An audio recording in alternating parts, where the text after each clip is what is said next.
ओम नमः शिवाय।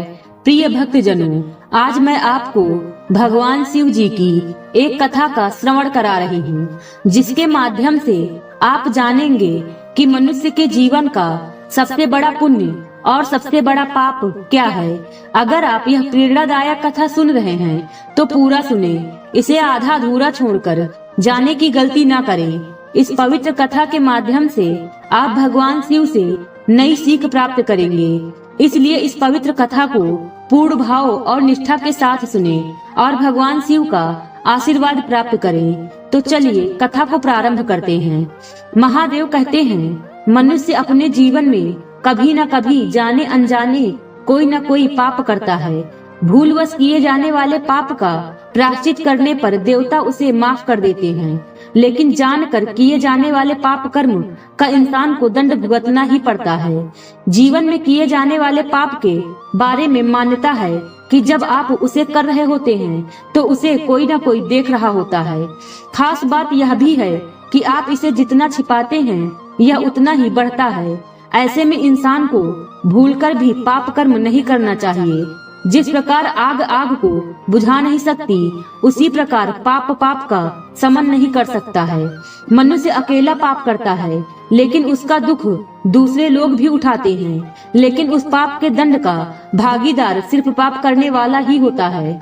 अनजाने में किए गए पाप का प्रायश्चित करने पर देवतागण उसे क्षमा कर देते हैं, लेकिन जानबूझकर जो पाप किया जाता है उससे कभी नहीं बचा जा सकता है। ऐसा कोई भी व्यक्ति नहीं है जिसने कभी जाने अनजाने कोई पाप कर्म न किया हो। मान्यता है कि मनुष्य की योनि बहुत सौभाग्य से मिलती है। ऐसे में हर इंसान को चाहिए कि वह अपने जीवन में हमेशा अच्छे कर्म करे और उससे भूल कर भी कोई भूल न हो। मान्यता है कि भूलवश किया गया पाप तो क्षमा योग्य होता है, लेकिन जानबूझकर किया गया पाप अक्षम्य माना जाता है। पाप करने वाला व्यक्ति लाख कोशिश करे उसे छुपाने की, लेकिन वह कभी छुपता नहीं। कई बार कुछ लोगों के मन में यह सवाल बना रहता है कि आखिर पाप कर्म किसे कहा जाएगा, और यदि गलती से पाप हो जाए तो उसके लिए उसे किस तरह प्रायश्चित करना चाहिए। यह कोई जरूरी नहीं है कि मनुष्य सिर्फ अपने ही पापों का फल भोगता है। कई बार वह दूसरे के द्वारा किए गए पापों की सजा को भी भोगता है। मतलब अगर आपकी पत्नी कोई गलत काम करती है तो उसका फल आपको भी भोगना पड़ता है। धर्म के खिलाफ किया गया काम भी पाप की श्रेणियों में आता है। जो चीजें आपके धर्म में वर्जित बताई गई हैं, यदि आप उसे जानबूझकर करते हैं तो आप निश्चित रूप से पाप के भागीदार बनते हैं। जिस प्रकार एक पेटी में रखा एक सड़ा आम बाकी सभी आमों को खराब कर देता है, उसी प्रकार एक पापी व्यक्ति के साथ रहने वाला मनुष्य भी पाप का भागी हो जाता है। उसे भी पापियों के समान ही जीवन में दंड भोगना पड़ता है। शिव पुराण के अनुसार यदि कोई व्यक्ति अपने माता पिता, अपनी पत्नी या फिर अपने बड़ों का अपमान करता है या फिर भला बुरा कहता है तो वह भी पाप की श्रेणी में आता है। जब मनुष्य खुद के स्वार्थ के लिए दूसरे को हानि पहुंचाता है तो वह स्वार्थी इंसान कहलाता है, और स्वार्थ को पाप का सबसे अच्छा साथी माना गया है। मनुष्य धरती पर रहकर जो भी अच्छे या बुरे कर्म करते हैं, उन सभी कर्मों का लेखा जोखा मृत्यु के बाद होता है और उसके अनुसार सजा और पुनर्जन्म मिलता है। ईश्वर की दृष्टि में जो अच्छे कर्म यानी आपके काम होते हैं उसे पुण्य कहा जाता है, और जो बुरे कर्म होते हैं उन्हें पाप कहा जाता है।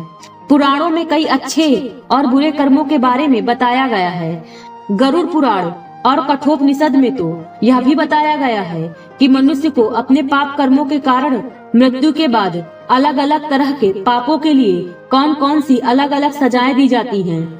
गरुड़ पुराण में उल्लेख मिलता है कि मनुष्य धरती पर जो कुछ भी पाप करता है उन सभी पापों की अलग अलग सजा बारी बारी से मिलती है। यम के न्याय में किसी भी पाप की सजा से बचा नहीं जा सकता है। पुराणों में बताया गया है कि पर स्त्री या पर पुरुष से संबंध रखने वाले को लोहे की गर्म सलाखों का आलिंगन करवाया जाता है। जो पुरुष अपने गोत्र की स्त्री से संबंध बनाता है उसे नरक की यातना भोग कर लकड़बग्घा अथवा शाही के रूप में जन्म लेना पड़ता है। कुंवारी अथवा अल्पायु की कन्या से संबंध बनाने वाले को नरक की घोर यातना सहने के बाद अजगर योनि में आकर जन्म लेना पड़ता है। जो व्यक्ति काम भावना से पीड़ित होकर गुरु की पत्नी का मान भंग करता है, ऐसा व्यक्ति वर्षों तक नरक की यातना सहने के बाद गिरगिट की योनि में जन्म लेता है। मित्र के साथ विश्वासघात करके उसकी पत्नी से संबंध बनाने वाले को यमराज गिद्ध की योनि में जन्म देते हैं। लेकिन व्यभिचार और धोखा देने से भी बड़ा एक पाप है जिसकी सजा कठोर है। महाभारत के समय एक व्यक्ति ने ऐसा पाप किया था, लेकिन आजकल बहुत से लोग ऐसे पाप करने लगे हैं। जानिए वह पाप क्या है और इसकी सजा क्या है। जो सबसे बड़ा पाप है वह है भ्रूण हत्या। महाभारत युद्ध होने के बाद जब द्रोणाचार्य के पुत्र अश्वत्थामा ने उत्तरा के गर्भ में पल रहे बालक परीक्षित पर ब्रह्मास्त्र का प्रयोग करके उसकी हत्या कर दी, तब भगवान श्री कृष्ण सबसे अधिक क्रोधित हुए थे। श्री कृष्ण ने उस समय ही यह घोषणा कर दी थी कि अश्वत्थामा का पाप सबसे बड़ा पाप है, क्योंकि उसने एक अजन्मे बालक की हत्या की थी। श्री कृष्ण ने इस पाप की सजा स्वयं अश्वत्थामा को दी थी। श्री कृष्ण ने अश्वत्थामा के सिर पर लगा चिंतामणि रत्न छीन लिया और श्राप दिया कि तुमने जन्म तो देखा है लेकिन मृत्यु को नहीं देख पाओगे, यानी जब तक सृष्टि रहेगी तुम धरती पर जीवित रहोगे और कष्ट प्राप्त करोगे। भ्रूण की हत्या करने वाले के लिए सबसे कठोर सजा निर्धारित है और ऐसे व्यक्ति को कई युगों तक इस सजा का दंड भुगतना पड़ता है। आइए आपको सबसे बड़े पुण्य के बारे में एक कहानी के माध्यम से समझाते हैं। एक राजा एक महान प्रजा पालक था, हमेशा प्रजा के हित में अपने प्रयासों को रखता था। वे इतने मेहनती थे कि अपने सुख सुविधाओं को छोड़कर अपना सारा समय जन कल्याण में व्यतीत करते थे। यहाँ तक कि मोक्ष का साधन यानी भगवत भजन उन्हें इसके लिए समय नहीं मिला। एक सुबह राजा जंगल की सैर के लिए जा रहा था कि उसने एक देव को देखा। राजा ने उनका अभिवादन किया और देव के हाथ में एक लंबी किताब देखकर उनसे पूछा, महाराज यह आपके हाथ में क्या है? देव ने कहा, राजन यह हमारी पुस्तक है जिसमें सभी भजन करने वालों के नाम हैं। राजा ने मायूस होकर कहा, देखिए इस पुस्तक में मेरा नाम भी है या नहीं? देव महाराज ने पुस्तक के एक एक पन्ने को पलटना शुरू किया, लेकिन राजा का नाम कहीं नहीं दिख रहा था। देव को चिंतित देखकर राजा ने कहा, हे देव आप चिंतित न होइए, आपके खोजने में कोई कमी नहीं है। वास्तव में यह मेरा दुर्भाग्य है कि मैं भजन कीर्तन के लिए समय नहीं निकाल पा रहा हूँ और इसलिए मेरा नाम यहाँ नहीं है। उस दिन राजा के मन में आत्मदोष उत्पन्न हो गया, लेकिन इसके बावजूद उन्होंने इसे नजरअंदाज कर दिया और फिर से परोपकार की भावना से दूसरों की सेवा करना शुरू कर दिया। कुछ दिन बाद जब राजा सुबह फिर जंगल की ओर सैर के लिए निकले तो उन्हें वही देव महाराज दिखाई दिए। इस बार भी उनके हाथ में एक पुस्तक थी। इस पुस्तक के रंग और आकार में बहुत अंतर था और यह पहले वाली से बहुत छोटी थी। तब राजा ने उन्हें प्रणाम किया और पूछा, महाराज आज आपके हाथ में कौन सी पुस्तक है? देव ने कहा, राजन आज की पुस्तक में भगवान के सबसे प्रिय लोगों के नाम लिखे हैं। राजा ने कहा, वे लोग कितने भाग्यशाली होंगे, अवश्य ही दिन रात भगवत भजन में लीन रहते होंगे। क्या इस पुस्तक में कोई मेरे राज्य का नागरिक भी है? देव महाराज ने पुस्तक खोली और पहले पन्ने पर राजा का ही नाम था। राजा ने आश्चर्य से पूछा, महाराज इसमें मेरा नाम कैसे लिखा है? मैं कभी कभार ही मंदिर जाता हूँ। देव ने कहा, राजन इसमें आश्चर्य की क्या बात है? जो निस्वार्थ इस संसार की सेवा करते हैं, जगत कल्याण में जीवन अर्पण है, जो मोक्ष के लोभ को त्याग कर प्रभु के कमजोर बच्चों की सेवा सहायता में योगदान करते हैं, भगवान स्वयं उन महापुरुषों की पूजा करते हैं। राजन आपको इस बात का पछतावा नहीं करना चाहिए कि आप पूजा नहीं करते। आप वास्तव में लोगों की सेवा करके भगवान की पूजा करते हैं। परोपकार और निस्वार्थ जनसेवा किसी भी पूजा से बढ़कर है। राजन भगवान दीन दयालु हैं। सच्ची भक्ति तो यही है कि परोपकार करो, गरीबों और पीड़ितों का कल्याण करे, अनाथ विधवाओं किसानों और गरीबों की जितनी हो सके उनकी मदद और सेवा करे, और यही परम भक्ति है। राजा को आज देव के माध्यम से बहुत बड़ा ज्ञान मिल गया था और अब राजा भी समझ गया कि परोपकार से बढ़कर कुछ नहीं है और जो लोग दान करते हैं वे भगवान के सबसे प्रिय हैं। जो व्यक्ति निस्वार्थ भाव से लोगों की सेवा के लिए आगे आता है, भगवान हमेशा उनके कल्याण के लिए यत्न करते हैं। हम आए दिन यह सोचते रहते हैं कि मृत्यु उपरांत हमारी आत्मा का क्या होगा, क्या इसे दूसरा शरीर प्राप्त होगा या ब्रह्मांड में यह आत्मा विलीन हो जाएगी? इसके जवाब में कई सज्जन लोग कहते हैं कि कर्म ही इस जगत का सर्वश्रेष्ठ सत्य है। जैसा कर्म वैसा फल। यदि कुकर्म करोगे तो पाप के भागीदार बनोगे, यदि पुण्य करोगे तो अपना यह जीवन साकार करोगे। पुण्य का अर्थ पवित्रता से जोड़ा जाता है।